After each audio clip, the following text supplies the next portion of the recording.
मैं अप्पा public school से शीतल, हिंदी की अध्यापिका। आज हम वसंत भाग 1 कक्षा 6 के लिए हिंदी पाठ्य पुस्तक से वन के मार्ग में कविता पढ़ेंगे।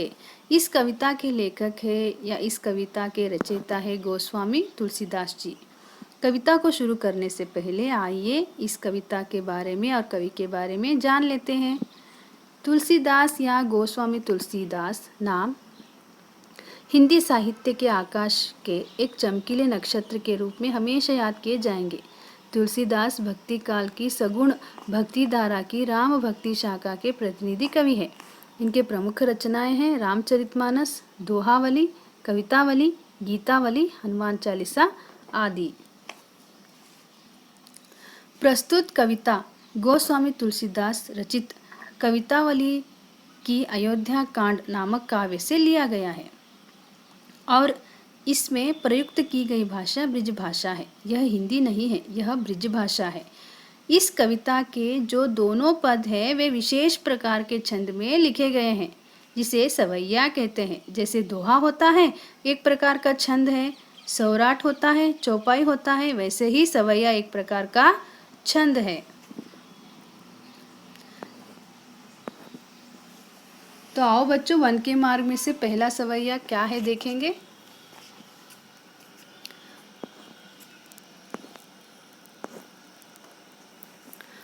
पुरते निकसी रघुबीर बधु धरि धीर दगमग में डगवई, झलकी भरी भाल कनी जलकी फुट सूख गए मधुरा धरवई। फिर बूझती है चलनो अब केतकी पर्णकुटी करिहो कितन है, तियकी लखिया आतुरता पियकी अखियाँ अति चारु चली जल च्वय। कविता का सार कुछ इस प्रकार है। तुलसीदास जी ने इस सवैये में वन के मार्ग में जाते हुए श्री राम और सीता का सुंदर चित्रण किया है। प्रथम सवैये में उन्होंने बताया है कि सीता और राम वन में जाने के लिए नगर से निकले। कुछ ही दूर चलने के बाद सीता थक गई। उनके माथे पर पसीने की बूंद झलकने लगी और उनके होठ सूख गए।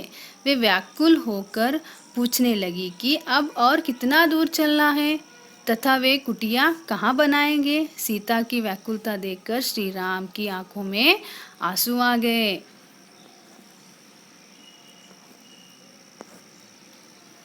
दूसरा सवैया। जल को गए लखनऊ है लरिका परिखो पिय, चाहा घरिक हैव ठाड़े, पोछी पसऊ बयारी करो, अरु पाय पखारियोई बुबुरी डांडे। तुलसी रघुबीर प्रियाश्रम जानी कई बैठ विलंब लऊ कंटक काड़े, जानकी नाहा को नेह लखऊ पुलको तनु बारी बिलोचन बाड़े। दूसरे प्रसंग में तुलसीदास जी ने सीता और श्री राम के आपसी प्रेम का सुंदर चित्रण किया है। सीता ने श्री राम से कहा कि लक्ष्मण पानी लेने गए हैं, वे तो बालक ही है, इसलिए आप थोड़ी देर के लिए छाया में रुक जाए, पसीना पोंछ ले, आराम कर ले, मैं आपके गरम रेत से तपे हुए पैरों को धो देती हूँ। श्री राम सीता की व्याकुलता तथा थकान देखकर थोड़ी देर बैठ गए और पाँव में से चुभे हुए कांटे निकालने लगे। अपने प्रियतम का अपने प्रति प्रेम देखकर सीता का शरीर पुलकित हो उठा और उनकी आंखों में से आंसू बहने लगे। तो यहाँ वन के मार्ग में से दोनों सवैयों में तुलसीदास जी ने कितने अच्छे तरीके से वर्णन किया है। आशा करती हूँ बच्चों आप लोगों को समझ में आया होगा। तब तक के लिए बाय।